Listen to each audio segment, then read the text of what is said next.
So, I thought now would be a good time to update my Blue Eyes White Dragon deck profile, seeing as how it has now been out for a little while, and I've had a good amount of time to really dig in and playtest a lot with it. So without any further ado, let's get straight into it. First up, we got 3 Blue Eyes White Dragon. He's your primary XYZ and Synchro fodder, along with being a nice beat stick. Needed at 3, can be possibly cut down to 2, but I wouldn't take that chance. Next, we got 2 Blue Eyes Alternative White Dragon. This guy is your primary Melody of Awakening Dragon target, and is a easy free beat stick that can also be used as Synchro and XYZ fodder, along with its good ability to pop a card once per turn. Next up, we got 2 Dragon Spirit of White. Dragon Spirit of White is the primary target you want to summon off of Sage with the Eyes of Blue or Ancient White Stone. And when he comes onto the field, he banishes a spell or trap, including pendulum monsters in the pendulum scale, from play. Along with that, it can be used to tag out into a Blue Eyes for just some general shenanigans. Next up, we got 3 White Stone of Ancients. This card is your best tuner bar none, and during the end phase of the turn it was sent to the graveyard, you gotta bring out a Blue Eyes. That means any Blue Eyes from your deck, so Vanilla Blue Eyes or Dragon Spirit of White. This is great for disruption and being able to just get rid of spells and traps that your opponent may have. Along with that, it could be used as a recycler in order to get things back, such as Blue Eyes Alternative White Dragon and the Vanilla Blue Eyes. 1 White Stone of Legend. This card is here to just unbrick dead hands by sending it to the grave from the deck using Dragon Shrine, and along with that, when it's discarded, it generally pays for itself by grabbing you a Bude from the deck to your hand. 3 Maiden with Eyes of Blue. This is your general plussing card, as she can bring back once per turn pretty much a Blue Eyes from the deck, grave, or your hand to the field, and then that can be used for a Synchro summon, a Z summon, or whatever you may need. Now then, with Utopia the Lightning running around here in the North American TCG, you gotta be careful with her. Just summoning her down and passing is not a good play. You have to have a way to kind of pop her effect off on your own, else you'll be eating 5,000 damage and then some. 3 Sage with Eyes of Blue. This card is very good because of its effect to discard it, target a effect monster on your side of the field, send that monster to the graveyard, and then get a Blue Eyes from your deck. You target Maiden with this primarily, chain Maiden, and you get 2 level 8 dragons for an instant easy bake rank 8 XYZ. In addition, when you have Mausoleum up, you could summon her, search Maiden, summon Maiden, use Mausoleum's effect to target Maiden to bring out a Blue Eyes, sync for Blue Eye Spirit Dragon, go into Moonlight Rose Dragon, and then use your remaining Sage to go into Crystal Wing Synchro Dragon. So it's a nice 2-card combo, and it's definitely one of the best power plays we have. 1 Master with Eyes of Blue. This guy is primarily here to recycle things such as Effect Veiler or the Stones or even Maiden and Sage, and along with that, it's a good discard target because it allows you to target a card on your side of the field that's an effect monster, shuffle this guy from the grave into the deck, and then you gotta bring out a Blue Eyes from your graveyard to your field. This is pretty nifty and it opens up some very cheesy plays with Maiden. 2 Effect Veiler. Effect Veiler is searchable in this deck. Effect Veiler is good. Play Effect Veiler, people. Now that covers the monster lineup, so let's move on to the spells. 3 Gospel of Revival. This card is straight up a Monster Reborn for your level 8 dragons. Along with that, by banishing it when your dragons would be destroyed, you get to save them. This opens up so many opportunities for various different plays. It is unbelievable. Definitely a staple 3 of, one of the best cards in the deck. I would honestly run 5 if I could. 3 Trade-In. This card is almost never dead thanks to Melody and thanks to the White Stone of Ancients recycling Blue Eyes to the hand. It is basically a +1 that's not really a +1. It is just awesome. 2 Melody of Awakening Dragon. This card searches out Vanilla Blue Eyes and Blue Eyes Alternative White Dragon, and it makes Blue Eyes Alternative Dragon instantly live.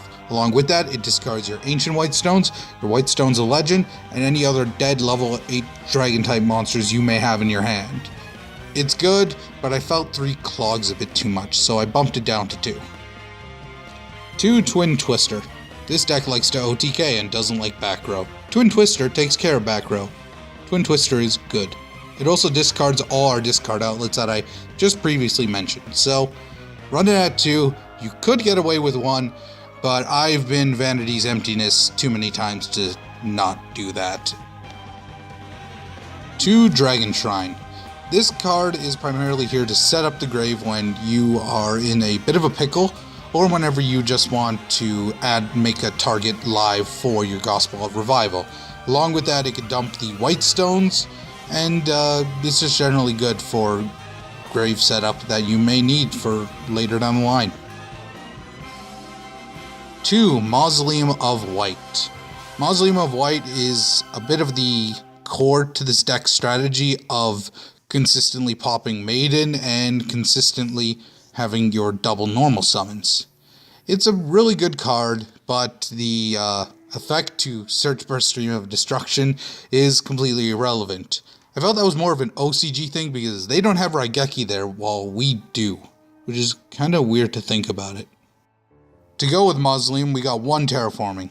3 Mausoleum was a bit much, so I just threw in Terraforming and 2 Mausoleum in order to just, thin out the deck a bit more and just keep things in line. And I generally see it when I want to see it, but I have had times where I just get it late game and it's completely dead.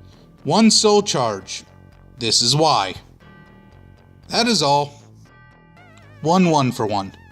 This card, while technically a -1 to some people, also usually breaks even in our deck, thanks to the fact that our graveyard is basically a pseudo second hand. We can use it to discard the stones, high-level dragons for gospel targets, or even just dead cards like a melody that we have no more use for. It's pretty good for turboing out Maiden in a pickle, and you can do some stupid things with it sometimes when you don't have Mausoleum up and you just need to get Maiden out quickly. 1 Raigeki. Simply put, this card just nukes your opponent's side of the field, so you could get an OTK a little easier. Finally, 2 Where Art Thou. This card is just here as a bit of a consistency card, as when you have a level 1 monster on your side of the field, you can add a level 1 monster from your deck to your hand, but if you don't normal summon that card, you take 2,000.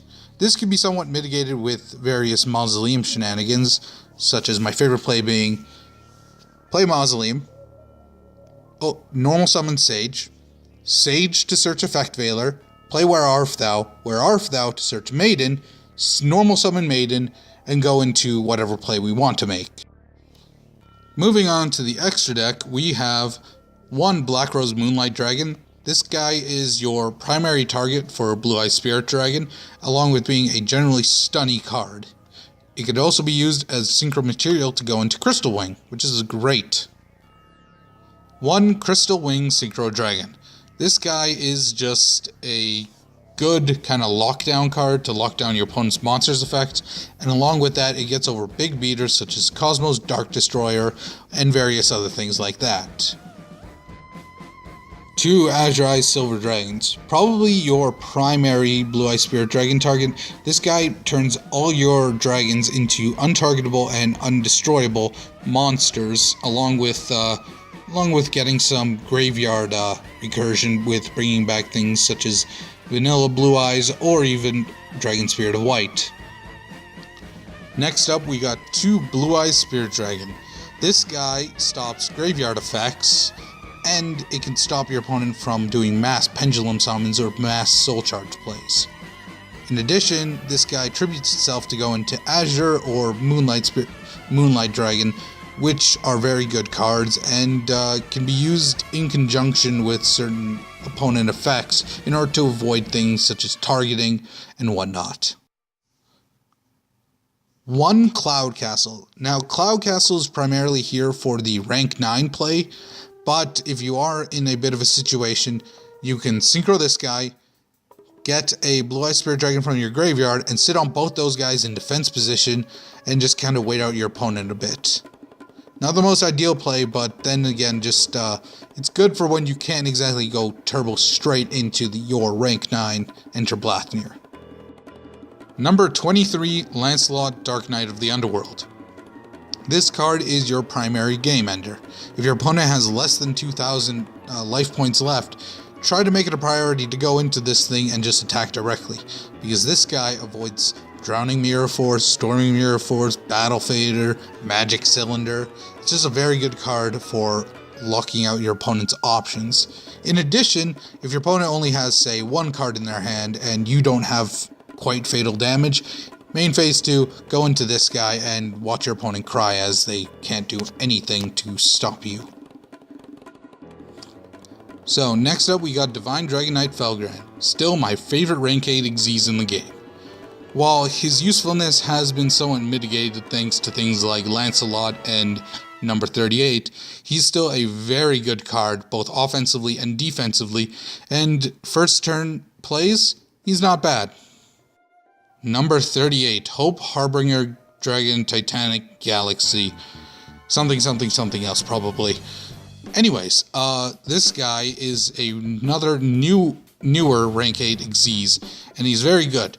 Once per turn, he could suck up one of your opponent's spell cards, including pendulum cards, and it could deflect attacks.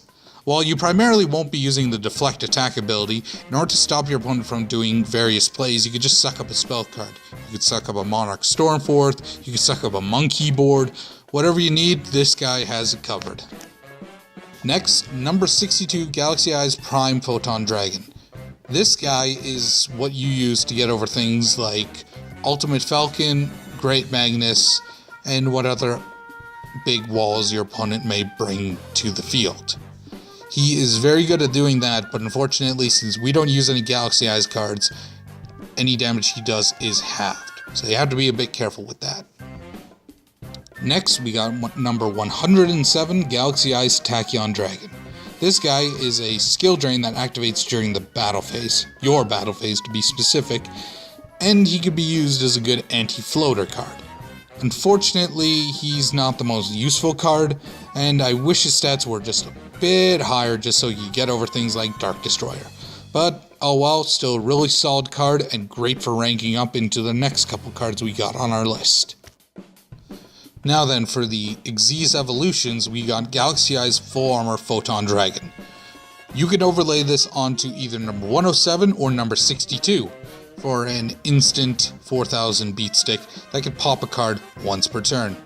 It's pretty good in conjunction with 107 actually, because you could go into your battle phase, use 107's effect, use a skill drain effect in order to shut down your opponent's card effects, then main phase 2, overlay into this guy and just destroy whatever you skill drained. Number 95, Galaxy Eyes Dark Matter Dragon. This guy can be Chaos Xyz evolved off of any of the Galaxy Eyes cards we have. So that's number 107, number 62, and Full Armor Photon. In addition, he dumps 3 dragons with different names from your deck to your grave and causes your opponent to banish 3 monsters from their deck. So he's very good at disruption like that and generally crippling your opponent's deck if you play your cards right. And now for our rank 9, Phantom Fortress Enter Blathnir, aka Xyz Trishula.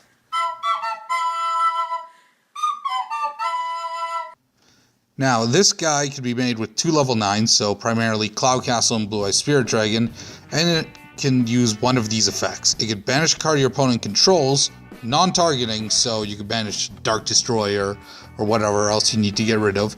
You can banish a card from your opponent's hand, which is pretty good against players that you know where they have a hand trap or they have an out or something they could do next turn. Banish a card from your opponent's graveyard, also a good effect because as we have established, graveyards are kind of becoming second hands in all of Yu-Gi-Oh! And banish the top card of the deck face up. This isn't as effective, but hey, if you're facing Dark Magician and they stacked, well, you can kind of screw them over. I guess. Now then, I know what a lot of you are thinking. Hey, what about that one fusion? You know, the contact fusion, Blue Eyes Twin Burst Dragon. Well, honestly, I don't feel he's good enough to be main decked, but I recommend you put him, Thunder End Dragon, and possibly Michael the Arch Lightsworn in your side deck. That way you have access to them. Because Thunder End Dragon isn't good against meta right now, but he's great against rogues, such as things like Black Wings with bad recovery. Twin Burst is good if your opponent can consistently bring out 3,000 plus beaters, and it can get rid of things like Cosmo Dark Planet or the Seven Sins and whatnot. And Michael is good if you want another level 7 synchro to be able to go into using Blue Eyes Spirit Dragon. Other than that, I leave the rest of the side deck up to you. Side for your locals / your meta. Anyways, thank you all very much for watching this. If you like this video, well, give us a thumbs up. I'm trying to reach 10 likes on this video. And in addition, if you want to see more awesome videos like these, discussions, and hilarious replays, well, then give my channel a subscribe. I'm trying to reach 100 subscribers by the end of the year, and I hope I can achieve that. Hope you have a great day, and I'll be catching you guys later.